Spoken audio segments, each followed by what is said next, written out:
नमस्कार. लोकशाही विशेषमध्ये मी विशाल पाटील आपल्या सगळ्यांचं स्वागत करतो. संपूर्ण जगभरामध्ये सध्या चर्चा सुरू आहे ती ओमायक्रॉन या संदर्भातली. कारण कोरोनाच्या या संकट काळानंतर पुन्हा एकदा म्युटेशन झालेलं आणि म्युटेशन झाल्यानंतर मात्र ओमायक्रॉनचं मोठं संकट हे अवघ्या जगासमोर उभं ठाकलेलं आहे. याच संदर्भामध्ये देश पातळीवरती त्याचबरोबर आंतरराष्ट्रीय पातळीवरती राज्य पातळीवरती विविध प्रकारच्या बैठका घ्यायला सुरुवात झालेली आहे. कुणाचं म्हणणं आहे की याचं फार जे आहे ते ताण घेण्यासारखं नाही आहे, तर काही जणांचं म्हणणं आहे की यापासून स्वतःचा बचाव करणं हे अत्यंत आवश्यक आहे. मात्र त्याच वेळेला ज्यावेळेला मुख्यमंत्री स्वतः या संदर्भातली एक महत्त्वपूर्ण बैठक बोलवतात त्यावेळेला मात्र आरोग्यमंत्री लहान मुलांच्या शाळा या 1 डिसेंबरपासूनच सुरू होणार असं देखील सांगायला विसरत नाही. मात्र अशा वेळेला जो संभ्रम निर्माण होतो हा संभ्रम दूर करण्यासाठीच आज खास करून लोकशाही विशेषमध्ये ओमायक्रॉन या संदर्भामध्ये आपण चर्चा करणार आहोत. ओमायक्रॉन या कोरोनाच्या नव्या विषाणूचा कहर वाढत असून दक्षिण आफ्रिकेपाठोपाठ नेदरलँडमध्ये ओमायक्रॉनचे 13 रुग्ण आढळले आहेत. बरं, दक्षिण आफ्रिका आणि नेदरलँड्ससह जर्मनी आणि इटलीमध्येही ओमायक्रॉनचे रुग्ण आढळून आलेले, तर भारत सरकारनंही मार्गदर्शक सूचना जारी केल्यात. पण महाराष्ट्र सरकारनं तर 1 डिसेंबरपासून शाळा सुरू करण्याचा निर्णय घेतलाय. मात्र जगभरात वाढलेला ओमायक्रॉनचा धोका पाहता शाळा सुरू करणं कितपत योग्य ठरेल, शाळा सुरू करण्याची घाई तर होत नाहीये ना, असे अनेक प्रश्न सध्या चर्चेत आहेत. आधी ओमायक्रॉननं जगभरात कसा कहर माजवलाय ते पाहूयात आणि त्यानंतर करूयात लोकशाही विशेषमध्ये याच महत्त्वाच्या विषयावरती सखोल चर्चा.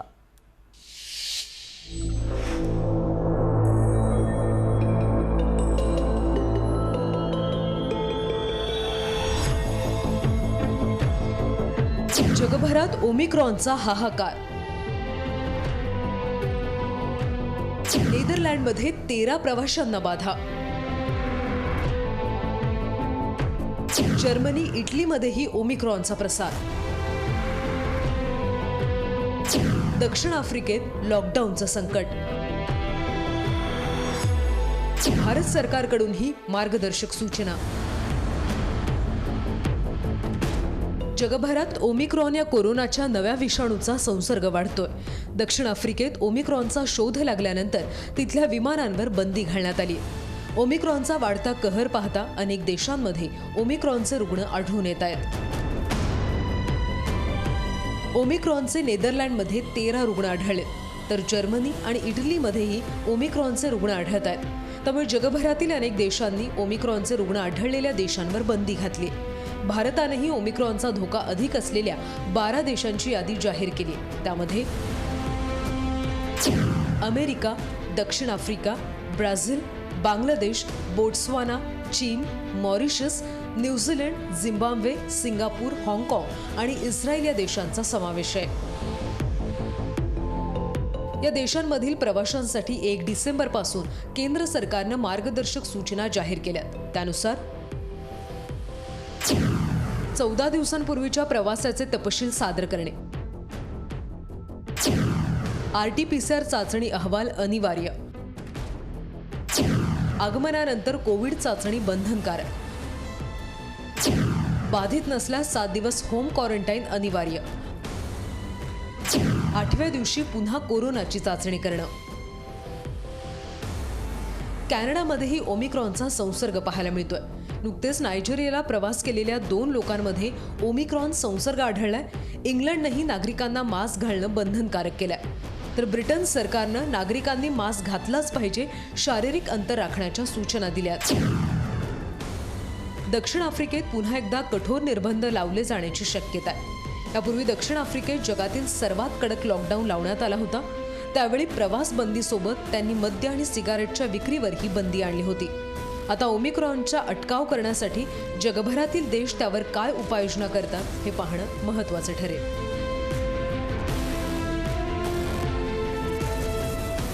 ब्युरो रिपोर्ट, लोकशाही न्यूज.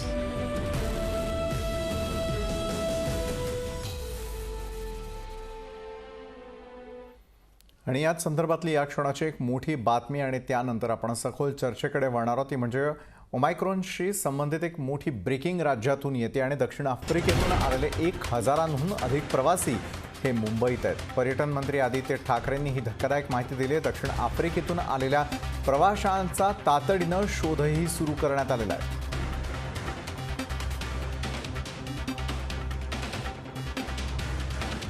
मला वाटतं 1000च्या आसपास साऊथ आफ्रिकेतून लोक जे आलेले आहेत गेले 10 नोव्हेंबरपासून अशी आहेत, त्यांना सगळ्यांना आपण ट्रेस केलेलं आहे. जे मुंबईत आहेत त्यांना BMCने कॉलिंग सुरू केलेलं आहे. अर्थात परदेशातून आलेले गेले 10 दिवसातले आपण सगळ्यांना कॉन्टॅक्ट करून इतर प्रत्येक शहरात कॉन्टॅक्ट करून आपण त्यांना विचारपूस त्यांची करत आहोत. इन्स्टिट्यूशनल क्वारंटाईनची मला वाटतं आता काही आपण तरतूद करत आहोत, जे काही ठराविक देश जिथे ओमायक्रॉन वाढत आहेत त्याच्यातून करू. आणि याच महत्त्वाच्या विषयावरती अधिक चर्चा करण्यासाठी आपल्यासोबत या क्षणाला जोडले गेलेले आहेत IMAचे माजी अध्यक्ष डॉक्टर अविनाश भोंडवे, पालक म्हणून जयश्री देशपांडे आज आपल्यासोबत जोडले गेले आहेत. पश्चिम महाराष्ट्र व्यापारी संघाचे उपाध्यक्ष संदीप भंडारी देखील आपल्यासोबत आहे आणि अगदी काही क्षणात अर्थतज्ञ विश्वास उडगी देखील या चर्चासत्रामध्ये आपल्यासोबत जोडले जातील. निश्चित डॉक्टर, मी आपल्याकडे येतो. कोरोनाच्या संपूर्ण संकट काळामध्ये अनेक वेळेला लोकशाहीच्या माध्यमातून आपण अनेक चर्चा केल्या आणि आपल्या प्रेक्षकांना आपण जागरूक केलं. आज ज्यावेळेला सतर्कतेचे सगळीकडे जे आहे ते संदेश दिले जाताना दिसतात, अशा वेळेला डॉक्टर अविनाश भोंडवे, सगळ्यात आधी ओमायक्रॉन संदर्भामध्ये कुठली माहिती आपण जाणून घेणं महत्त्वाचं आहे. काय होतं आहे की माहितीचा भडीमार हा तर व्हॉट्सॲपच्या माध्यमातून करायला सुरुवात झालेली, विविध प्रकारच्या बैठका होत आहेत, मात्र थेटपणे कुणी सांगायला तयार होत नाही. जी ब्रेकिंग न्यूज आपण पाहिली की दक्षिण आफ्रिकेतून जर हजारांपेक्षा जास्त लोक हे या क्षणाला मुंबईमध्ये दाखल झालेले असतील, तर महाराष्ट्र पर्यायानं देश यावरती देखील ओमायक्रॉनचा जो आहे तो धोका आपल्याला तसाच घुंगावताना दिसतोय. डॉक्टर अविनाश, नवीन आलेल्या या विषाणूबद्दल काय माहिती देणार आहात? हा विषाणू दक्षिण आफ्रिकेतल्या बोट्स्वाना विभागातून किंवा बोट्स्वाना देशामधून साधारणतः 8 नोव्हेंबर रोजी नोंद झाली त्याची. याच्यामध्ये सर्वात महत्त्वाची गोष्ट म्हणजे याच्या स्पाइक प्रोटीनमध्ये 30 पेक्षा जास्त म्युटेशन झाले. त्यातली 2 म्युटेशन जी आहेत त्यामुळे तो शरीरामध्ये लवकर किंवा शरीराच्या पेशीमध्ये लवकर पसरतो आणि दुसरी 2 म्युटेशन जी आहेत त्याच्यामुळे तो एकमेकांपासून दुसऱ्यांमध्ये वेगाने पसरतो. प्राथमिक माहिती जी हाती आलेली आहे त्यामधून असं लक्षात आलंय की यावर आपण जे आता जगभरात लसी घेतल्या जात आहेत, या लसींचा परिणाम खूप कमी होतोय, 40% परिणाम होऊ शकतोय. त्यामुळं एक चिंतेचं वातावरण आहे आणि अर्थात ही सर्व प्राथमिक माहिती आहे. याच्यावरचं संशोधन दक्षिण आफ्रिकेमध्ये आणि अमेरिकेत आणि अनेक संशोधन संस्थांमध्ये चालू आहे. त्यानंतर याचं जिनोम सिक्वेन्सिंग होऊन याच्याबद्दलची निश्चित माहिती मिळू शकेल. आता जगभरात त्यासाठी जी काळजी घेतली जाते, हा कोविड प्रोटोकॉल सगळीकडे पाळला जातोय. साधारणतः तुम्हाला आठवत असेल तर जानेवारी 2020 मध्ये ज्यावेळेला पहिल्यांदा कोरोना नोंद झाली त्यावेळेला या पद्धतीच्या विमान प्रवास आणि क्वारंटाईन, लोकांकडून तपासण्या करून घेणं, या गोष्टी न पाळल्यामुळे तो जगभरात पसरला. त्याच्यामुळे आत्ता आपण जर पाहिलं तर खूप घाबरण्याचं कारण नाही. हा विषाणू आहे, जितकी जास्ती म्युटेशन्स होतील तितका तो जास्ती गंभीर होत नाही, त्याची गांभीर्य किंवा त्याची मारकता कमी होण्याची शक्यता असते. दुसरी एक महत्वाची गोष्ट म्हणजे दक्षिण आफ्रिकेतल्या काही डॉक्टरांशी मी स्वतः चर्चा केली. त्यावेळेला तिथं असं त्यांनी सांगितलं की त्यांच्याकडे गंभीर रुग्ण फारसे नाहीयेत. निम्म्याच्या आसपास रुग्ण जे आहेत त्यांना कुठलीही लक्षणं नाही आहेत आणि केवळ सर्दी, खोकला, ताप अशीच सर्वसाधारण लक्षणं आहेत. फक्त हातपाय खूप दुखणं किंवा अशा प्रकारची लक्षणं आहेत. त्याच्यामुळं आज तरी याला आपल्याला जे सांगितलेले प्रतिबंधक उपाय तेच आहेत. मास्क वापरणं, सोशल डिस्टन्सिंग ठेवणं, हात स्वच्छ धुणं आणि सर्वात महत्वाचं म्हणजे आपलं लसीकरण पूर्ण करणं. तुम्हाला जर काही त्रास असेल तर लवकरात लवकर तपासणी करून घेणं, ह्या गोष्टी महत्वाच्या आहेत. मात्र एक गोष्ट मी इथं नक्की नमूद करू इच्छितो ती म्हणजे परदेशातून जे प्रवासी आलेले आहेत, आता 1000 प्रवासी शोधायचे वगैरे हे झालं, पण परदेशातून येणाऱ्या विशेषतः ज्या भागामध्ये ओमायक्रॉनचा प्रसार झालेला आहे अशा देशांमधून आलेल्या व्यक्तींना त्यांची RT-PCR करून आणि त्यांचं वॅक्सिनेशन सर्टिफिकेट तर आपण पाहतोय, पण आलेल्या प्रत्येक प्रवाशाचं 14 दिवसाचं क्वारंटाईन करून घ्यावं. त्याशिवाय हा आपण त्याचा संसर्ग हा रोखायला फारसे प्रभावी ठरणार नाही. बरं, पण डॉक्टर त्या संदर्भातच जे आहे ते अवेअरनेस दिसत नाही आणि त्यामुळे लोक हे आता सर्वसामान्यांमध्ये मिसळलेले आहे, हेही तितकंच खरं. कारण डोंबिवलीमध्ये ज्या प्रकारे दक्षिण आफ्रिकेतून आलेली जी व्यक्ती आहे त्यांचे देखील नमुने तपासणीसाठी देण्यात आलेले आहेत. अशाच प्रकारे जे लोक या ठिकाणी आले त्यापैकी अनेक जण हे कोरोना पॉझिटिव्ह असल्याचं तरी स्पष्ट झालं आहे. मात्र ओमायक्रॉन संदर्भातले त्यांची टेस्टही होणं बाकी आहे. मात्र त्याही पुढे भीती जी आहे ती सर्वाधिक पालकांमध्ये विद्यार्थ्यांमध्ये या क्षणाला आहे त्या संदर्भात बोलण्यासाठी जयश्री देशपांडे यांना मला पुढचा प्रश्न करायचा आहे. जयश्री देशपांडे, एका बाजूला मुख्यमंत्री जे मंत्रिमंडळाची महत्त्वपूर्ण बैठक घेतात, प्रोटोकॉल आणि त्या संदर्भातले नवे नियम जारी करतात, तर दुसरीकडे आरोग्यमंत्र्यांचं म्हणणं आहे की 1 डिसेंबरपासून शाळा सुरू केल्या जाणार आहे. खरं तर पालकांच्या मनामध्ये या संदर्भातली किती भीती आहे, या संदर्भातली जी आहे ती याचिका पण दाखल करण्यात आलेली होती आणि या संदर्भामध्ये आता थेटपणे सरकारला जाबही पालक विचारायला सुरुवात झालेली आहे. पालकांच्या मनामध्ये आपल्या विद्यार्थ्यांना घेऊन किती भीती आहे, शाळेमध्ये विद्यार्थ्यांना पाठवावं की मग पुन्हा एकदा अशाच प्रकारे पूर्ण वर्ष हे ऑनलाईनच पार पडावं? जयश्री देशपांडे. खरं तर खूप महत्त्वाचा विषय आपण सुरुवात केलेली आहे, त्यामुळे सगळ्यात पहिल्यांदा मला आपले धन्यवाद मानावेसे वाटतात.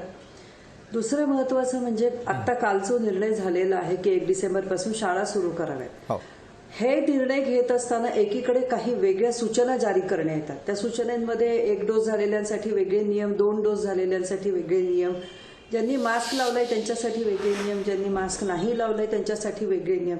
ही एवढी ढीगभर नियमावली तुम्ही एका बाजूला तयार करताय आणि दुसरीकडे ज्यांच्यासाठी लसच अवेलेबल नाही त्यांना तुम्ही बिनधास्तपणे शाळेत पाठवायला सांगताय.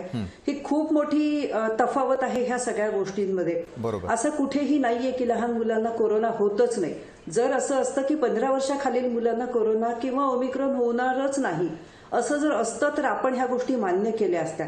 पण सध्या कोरोना बरोबर अजून एक नवीन संकट येऊन घातलेलं आहे. आत्ताच आपल्या माध्यमांमधनं मला समजलं की 1000 आफ्रिकन लोक मुंबईमध्ये आलेली आहेत आणि जसं लोकांनाच हे माहिती नव्हतं की आपल्याला काय होतंय, त्यामुळे आपण इथे दोष तर कोणाला देऊ शकत नाही. पण ते ट्रेस करणं, त्यांचे कॉन्टॅक्ट ट्रेस करणं, त्यांच्या टेस्ट होणं, ते पॉझिटिव्ह आहेत ते निगेटिव्ह आहेत, या सगळ्यांच्या सतत बातम्या पालक बघत असतात. आणि असं कुठेतरी असताना पालकांना भीती का वाटू नये, म्हणजे आता माझा उलटा प्रश्न आहे.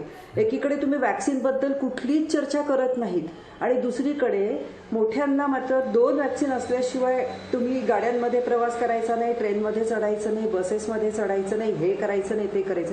म्हणजे एवढे सगळे निर्बंध तुम्ही मोठ्यांवरती लावताय, त्यांच्यावरती तुम्ही फाईन लावतायत, 50,000 फाईन लावतायत दुकानांना, कुठे 500 रुपये फाईन लावतायत आणि शाळा मात्र बिनधास्तपणे तुम्ही उघडायला सांगतायत. ही फार मोठी कॉन्ट्रोव्हर्सी आहे. कुठेतरी ना हे सतत सरकार पालकांना अस्थिर करण्याचा एक खूप मोठा प्रयत्न करते असं मला बरोबर. आपल्या मग माध्यमांमध्ये एकांगी सांगावंसं अशा वाटतंय. प्रकारचं धोरण हा का नेमका- नाही ठरवलं जात आहे? विद्यार्थ्यांचं नुकसान होऊ नये, शाळा देखील पूर्ण होत राहाव्यात, मात्र या संदर्भामध्ये सरकारच का संभ्रमावस्थेत आहे? या संदर्भात आपण सरकारला जाब विचारू. मात्र उपाध्यक्ष पश्चिम महाराष्ट्र व्यापारी संघाचे संदीप भंडारी यावेळेला आपल्यासोबत आहे. संदीपजी, अनेक ठिकाणी लॉकडाऊनचं संकट जे ते ओढावलेलं आहे. देशामध्ये पुन्हा जर ओमायक्रॉनचा तशाच प्रकारे जर प्रसार झाला तर पुन्हा एकदा अशाच प्रकारे लॉकडाऊन होण्याची शक्यता आहे. ते खरोखर आपल्या सगळ्यांना परवडण्यासारखं आहे का? त्यामुळे वेळीच या संदर्भातली काळजी घ्यायला हवी होती. इतर देशांमधून येणाऱ्या ज्या फ्लाईट्स आहे त्याची वेळोवेळी तपासणी होणं गरजेचं होतं. फक्त एखादा विषाणू आला की मग आपण जागे होतो असं नाही का वाटत? संदीप भंडारी. नमस्कार. सर्वप्रथम तर राज्य शासनाचे मी आभार मानेल की त्यांनी वेळीच सतर्कता दाखवतायत त्या. बर. पण ही सतर्कता दाखवताना आणि कोरोना अप्रोप्रिएट बिहेवियर आता ज्या अनुषंगाने 27 तारखेला एक परिपत्रक जारी केलं आहे राज्य सरकारने, त्याच्यात फक्त व्यापारीच भरडला जाणार आहे. जे गेल्या 2 वर्षापासून तर व्यापारी आर्थिक मंदीत होतात. सर्वात जास्त नुकसान जर कोरोनामध्ये कोणाचं झालं आहे तर ते व्यापाऱ्याचं झालंय. आणि आता या नवीन परिपत्रकाद्वारे यांचं म्हणणं आहे, गव्हर्नमेंटचं म्हणणं आहे की जर एखाद्या दुकानात एखादा नागरिक बिना लसीकरणचा जर आढळला तर त्याला 500 रुपये दंड आणि त्या दुकानदाराला 10,000 ते 50,000 रुपयेपर्यंतचा दंड.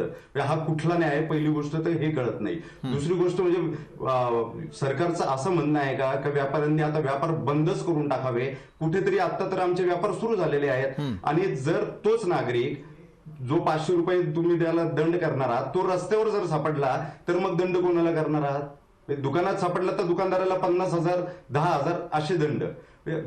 पूर्ण कोरोना काळात व्यापाऱ्यांनी पूर्णपणे सहकार्य सरकारला केलेलं आहे. लॉकडाऊन मध्ये पूर्ण सहकार्य केलेलं आहे. आत्ताही आम्ही सगळे नियम पाळायला तयार आहोत. म्हणजे मास्क नाही तर प्रवेश नाही ही सर्वात पहिली संकल्पना पश्चिम महाराष्ट्र व्यापारी असोसिएशननीच आणली होती आणि ती सरकारने पण फॉलो केली आणि सरकारने त्याची स्तुती पण केली होती. तर आम्ही ज्या काही उपाययोजना आहेत त्या करणारच आहोत. पण दरवेळी व्यापाऱ्यांनाच तुम्ही का भरडतात? आता ताईंनी पण सांगितलं की शाळेत तर तुम्ही विद्यार्थ्यांना येऊ देताय, त्यांचं तर लसीकरणही झालेलं नाही, मग त्यांच्या संदर्भात काय? आणि तिथे एखादा पालक जर सोडायला आला शाळेत एखादा आपल्या मुलाला, त्याचं लसीकरण नसेल झालेलं, तर मग तो दंड कोणाकडनं घेणार आहे? तो जर दंड तुम्ही फक्त त्याच्याकडनं घेणार आहे, मग फक्त व्यापाऱ्यांवरच ही गदा तुम्ही का आणताय?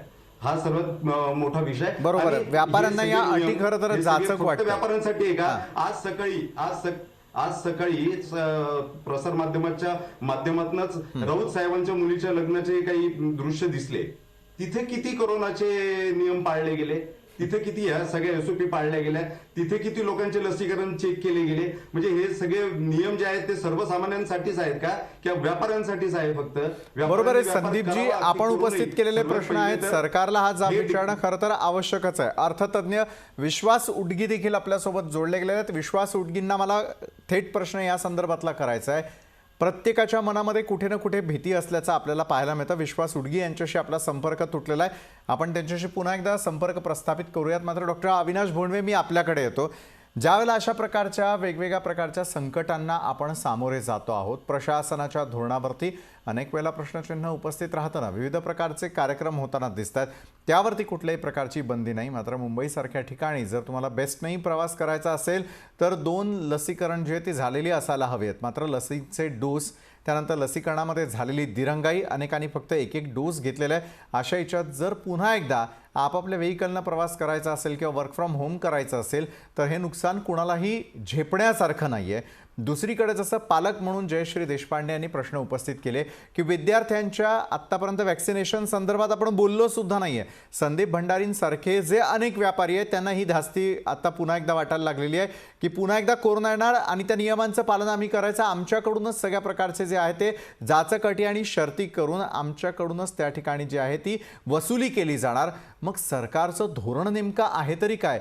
ज्या वेळेला दक्षिण आफ्रिकेमधल्या फ्लाईट्स बंद कराव्यात का या संदर्भामध्ये त्या ठिकाणी पूर्णपणे गोंधळाचं वातावरण आहे.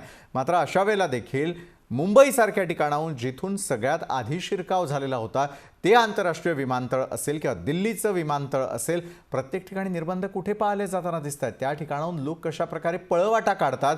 आणि आपण जो एक महत्त्वाचा उपाय सुचवला की त्या ठिकाणी क्वारंटाईन करून घेणं, क्वारंटाईन सारख्या गोष्टीपासूनही वाचण्यासाठी अनेक लोकांनी काय काय उपाययोजना केल्या आणि त्यांना खतपाणी घालणारे त्या ठिकाणी असणारे अधिकारी वर्ग असतील, हे जर आपण पाहिलं तर भारतातला धोका त्याहीपेक्षा मोठा असू शकतोय का? डॉक्टर अविनाश भोंडवे.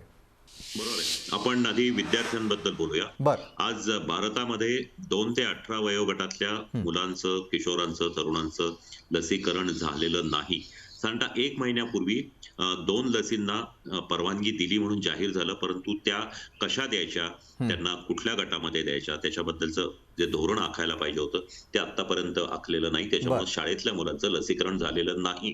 त्याच्यावर आपण मागेही सांगितलं होतं, जोपर्यंत मुलांचं शाळेतल्या मुलांचं लसीकरण होत नाही तोपर्यंत शाळा सुरू करणं हे धोक्याचं ठरेल. या मुलांना आपण या तोफेच्या तोंडी देतोय. एक वेळ शाळेचं शालेय नुकसान झालं तरी आपण ते सहन करावं, परंतु या लहानग्यांच्या जीवाला जो धोका आहे त्याचा आपण प्रथम विचार करायला हवा. दुसरी गोष्ट, व्यापाऱ्यांच्या बद्दल आपण म्हणला तर आत्ता तरी जोपर्यंत ह्या करोनाचा धोका पूर्ण वाढत नाही तोपर्यंत काही निर्बंध पाळून, म्हणजे एका वेळेला दुकानामध्ये किती लोकांनी यायचं अशा प्रकारचं नियंत्रण करून जर व्यापार आणि प्रवास चालू ठेवले तर मात्र त्याचा निश्चितच उपयोग येईल. आपण पाहिलं तर बसेसमध्ये, लोकल्समध्ये लोक गर्दी करूनच घुसतायत. दुकानांमध्ये, मोठमोठ्या दुकानांमध्ये, मॉल्समध्येही लोक गर्दी करतायत. ही गर्दी टाळून व्यवहार बंद करू नका, पूर्णपणे बंद करण्यापेक्षा हे थोड्या प्रमाणात जर चालू ठेवले आणि काही ह्या सोशल डिस्टन्सिंग पाळून आणि सर्व नियम पाळून चालू ठेवले तर मात्र त्या निश्चितच हे होऊ शकेल.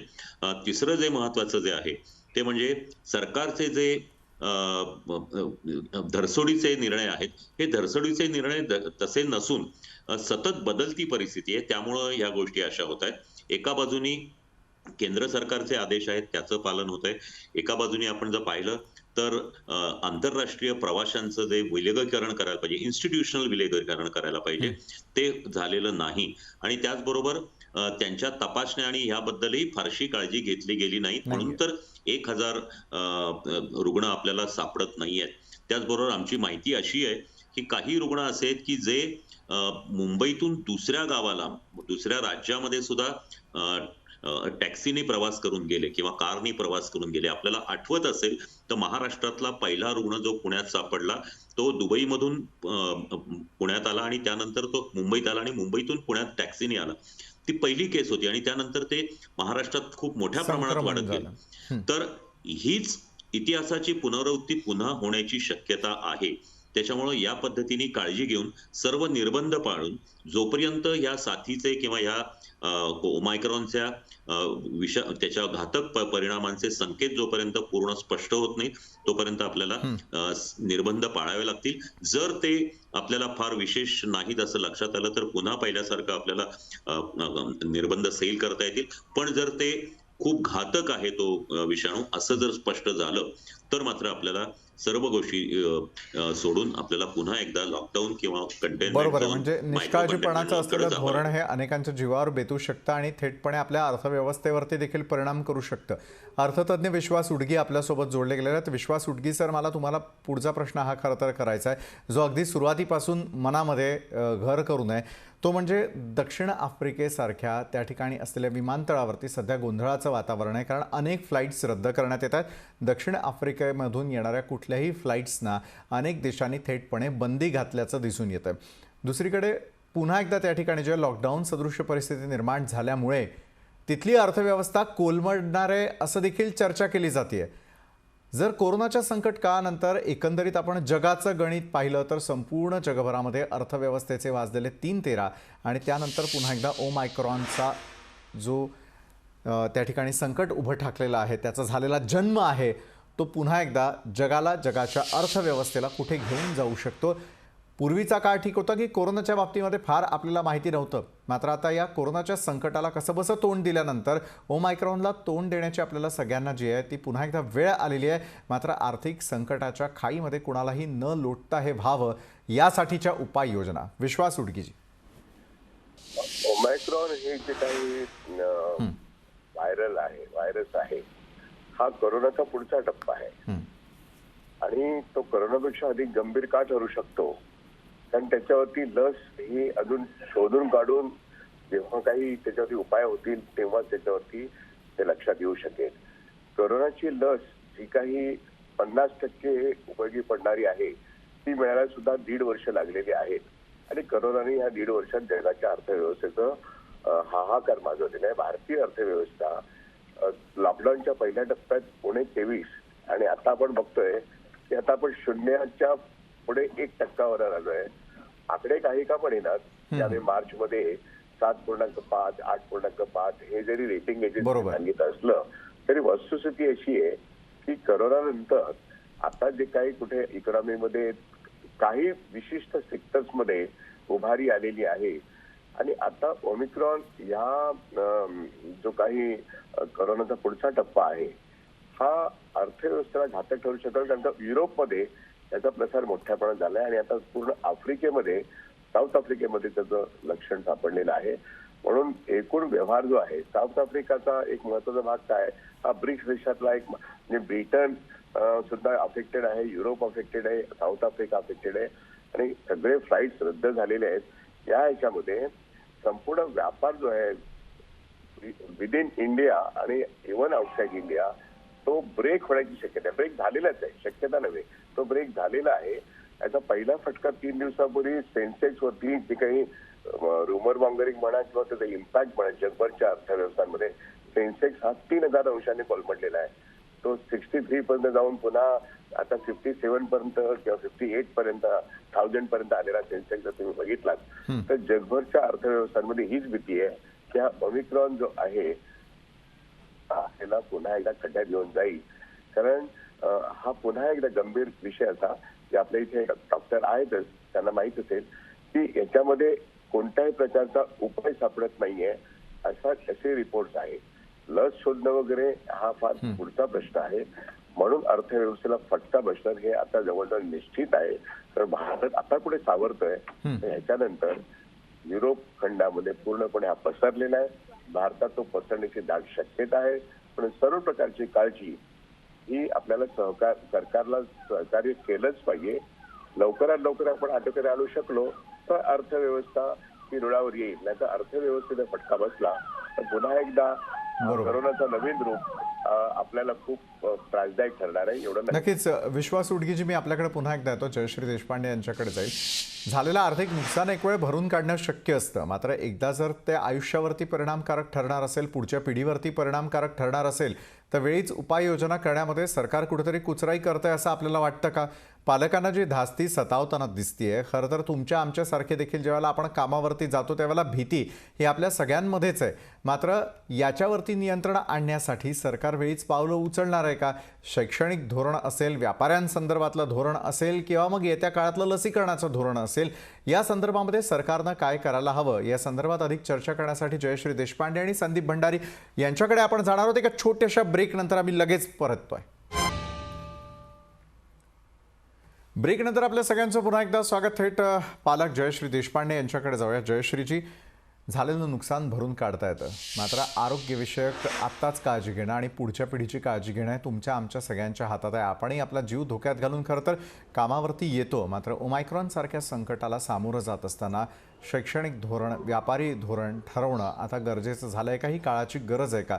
जसं आपण ओमायक्रॉनकडे पाहतो तशाच प्रकारे या सर्व व्यवस्थांना आणखी झळ बसू नये यासाठीच्या सरकारनं वेळीच उपाययोजना कराव्या का? जयश्रीजी. निश्चितच खूप चांगला विषय.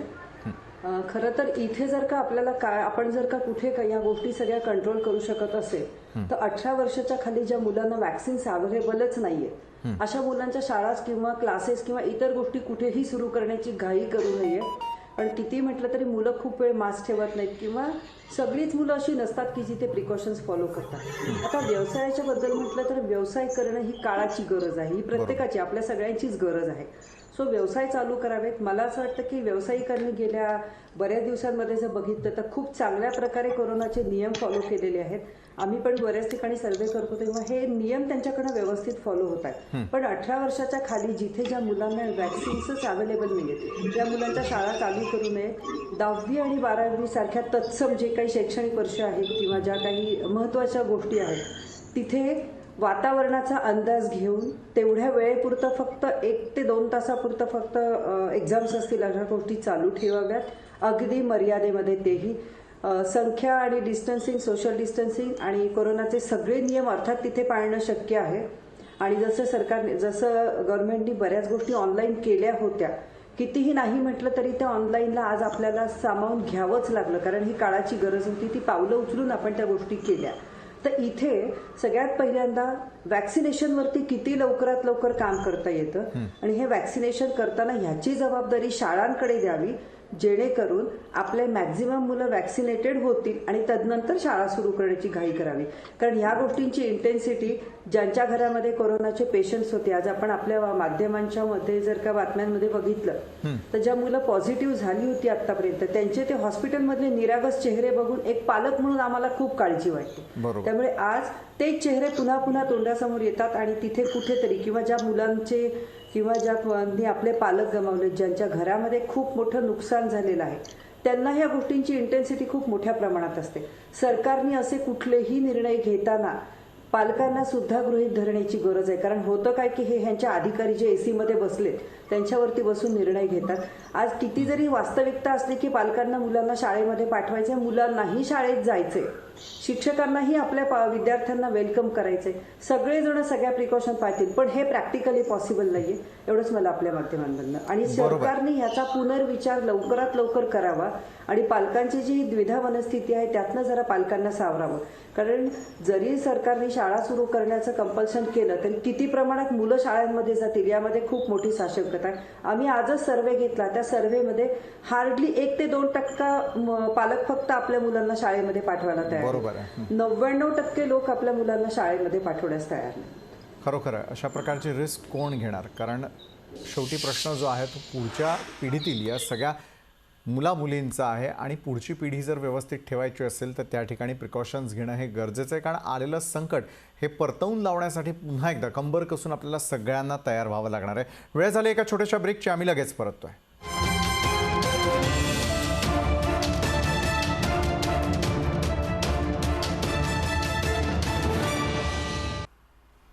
ब्रेकनंतर सगळ्यांचं पुन्हा एकदा स्वागत. संदीप भंडारी आव्याला आहेत, उपाध्यक्ष पश्चिम महाराष्ट्र व्यापारी संघाचे.